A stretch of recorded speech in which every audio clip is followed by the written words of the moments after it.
আসসালামু আলাইকুম বন্ধুরা, বরাবরের মতো আরো একটি প্রয়োজনীয় ভিডিও শেয়ার করছি। আমার হাতে স্ক্রিনে দেখতে পাচ্ছেন উপটান সোপ। এই উপটান সোপটি কিভাবে ব্যবহার করবেন, কতদিন ব্যবহার করবেন এবং কোন ধরনের স্কিনে ব্যবহার করবেন, তাছাড়াও এটি ব্যবহারে কোনো ধরনের কোনো সাইড এফেক্ট আছে কিনা সবকিছু জানতে সমস্ত ভিডিও জুড়ে আমার সাথেই থাকুন। পুরাতন বন্ধুদের অসংখ্য ধন্যবাদ ভিডিওটি দেখার জন্য। যারা নতুন বন্ধু আছেন এরকম প্রয়োজনীয় টিপস পেতে চ্যানেলটি সাবস্ক্রাইব করে পাশে থাকা বেল আইকনটি ক্লিক করে দিন। আয়ুর্বেদিক এই স্যুপটি তৈরি করার জন্য সর্বপ্রথম যেটি প্রয়োজন হবে সেটি হচ্ছে সাধারণ স্যুপ বেস। একদম রাসায়নিক পদার্থ ছাড়া মাত্র 3টি উপকরণে এই স্যুপ বেসটি হাতেই তৈরি করা হয়েছে। এর কোনো পার্শ্ব প্রতিক্রিয়া নেই এবং এর মধ্যে কোনো রাসায়নিক কেমিক্যাল নেই।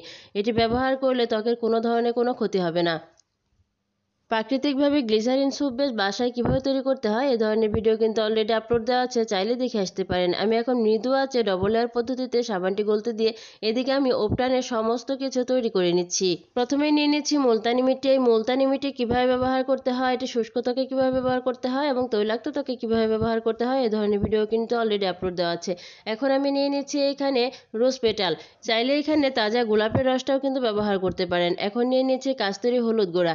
এই কাস্তুরি হলুদ গুঁড়া এবং সাধারণ হলুদ গুঁড়ার মধ্যে কি পার্থক্য এই ধরনের ভিডিও কিন্তু আমি আপলোড দিয়েছি। মুখের কালচে ভাব দূর করার জন্য কাস্তুরি হলুদ গুঁড়ার বিকল্প কোনো কিছুই নেই। এখন আমি এখানে নিয়ে নিচ্ছি মসুর ডালের গুঁড়া। প্রাকৃতিকভাবে যদি ত্বক ফর্সা করতে চান এই মসুর ডালের বিকল্প কিন্তু আর কিছুই নেই। সমস্ত উপকরণ একসাথে ভালোভাবে মিশিয়ে নিলেই তৈরি হয়ে যাবে আমাদের ঘরোয়া উপায়ে উপটান। এই উপটান কিন্তু ব্যবহার হয়ে আসছে প্রাচীন যুগ থেকে। উপটানে রয়েছে বিভিন্ন ধরনের প্রাকৃতিক উপাদান যা আমরা আমাদের রান্নাঘরে পেয়ে যাব এবং এর জন্য বাজারে গিয়ে নামি দামি কোনো কেমিক্যাল যুক্ত বিউটি প্রোডাক্ট কিনে আনতে হবে না। চাইলে এই মিশ্রণটি আপনি যে কোনো একটি কৌটো ভরে নিয়ে তারপরে নিয়মিত ব্যবহার করতে পারেন গোসলের পূর্বে। আর আমার মতো যদি এভাবে সাবান বানিয়ে নিয়ে ব্যবহার করেন তাহলে তো আর কথাই নেই। তৈলাক্ত ত্বকের জন্য এটি চোখ বন্ধ করে ব্যবহার করতে পারেন। তাছাড়াও যাদের মুখে প্রচুর পরিমাণে ব্রণ আছে, ব্রণের দাগ আছে, ব্রণের গর্ত আছে, তারাও কিন্তু এটি নিয়মিত ব্যবহার করলে অনেক ভালো উপকার পাবেন। এবং যাদের মুখে কালচে ভাব পড়ে গিয়েছে, কোনোভাবে রোদে যেতে পারেন না, তারা এটি ব্যবহার করলে ত্বক ফর্সা হবে এবং মুখে থেকে আপনার যে কোনো ধরনের কালো দাগ দূর হবে। যাদের ত্বক অনেক বেশি তৈলাক্ত, অনেক সেনসিটিভ এবং অনেক বেশি বেশি ব্রণের সমস্যা আছে, তাদের জন্য সবচেয়ে বেস্ট সলিউশন হচ্ছে এই উপটানের স্যুপ তৈরি করে নেওয়া। 1 থেকে 2 বার ব্যবহার করলেই এর পরিবর্তনটা আপনি নিজে নিজে লক্ষ্য করতে পারবেন এবং এর উপকারিতাটাও অনুভব করতে পারবেন। সাবানের ভ্যাসগুলো যখন সম্পূর্ণ গলে যাবে তখন এই উপটানের পাউডারগুলো এখানে মিশিয়ে নিতে হবে খুব ভালোভাবে, যেন একটি উপাদান আরেকটি উপাদানের সাথে খুব ভালোভাবে মিশে যায়। ত্বককে গভীরভাবে পরিষ্কার করে নিতে এই উপটানের কোনো বিকল্প নেই। ত্বকের অয়েল কন্ট্রোল করতে খুব ভালো কাজ করবে, ব্রণের সমস্যা থেকে মুক্তি দেবে। তাছাড়াও সেনসিটিভ ত্বকের জন্য খুবই উপযোগী।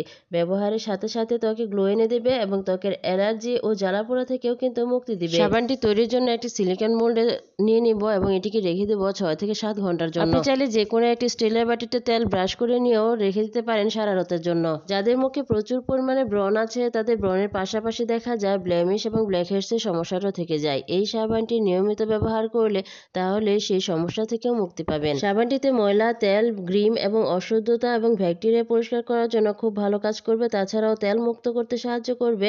এর মধ্যে কোনো ধরনের কোনো প্লাস্টিকের মাইক্রোব্রিড থাকবে না, যার জন্য মুখে সাইড এফেক্ট হওয়ারও কোনো সম্ভাবনা নেই। প্রতিদিন এই সাবানটি দিনে 2 বার ব্যবহার করে ট্যান, দূষণ, ময়লা, ক্ষতিকারক ইউভি রশ্মির এবং কঠোর আবহাওয়ার প্রভাবগুলোকে পূর্ব অবস্থায় ফিরিয়ে আনুন। ঘরে বসে পেতে পারেন একদম পার্লারের মতো উজ্জ্বল ত্বক, যদি এইভাবে নিজেই তৈরি করে নিতে পারেন নিজের প্রোডাক্টগুলো। হোমমেড এই সমস্ত সাবান, লোশন, ক্রিম কিভাবে তৈরি করবেন জানতে হলে আমার সাথে থাকুন। আর এরকম আরও অনেক প্রয়োজনীয় টিপস পেতে চ্যানেলটি সাবস্ক্রাইব করে পাশে থাকা বেল আইকনটি ক্লিক করে দিন, যেন পরবর্তী সমস্ত ভিডিও নোটিফিকেশন সবার আগে আপনার কাছে পৌঁছে যায়। আজকের মতো আমি বিদায় নিচ্ছি। আল্লাহ হাফেজ।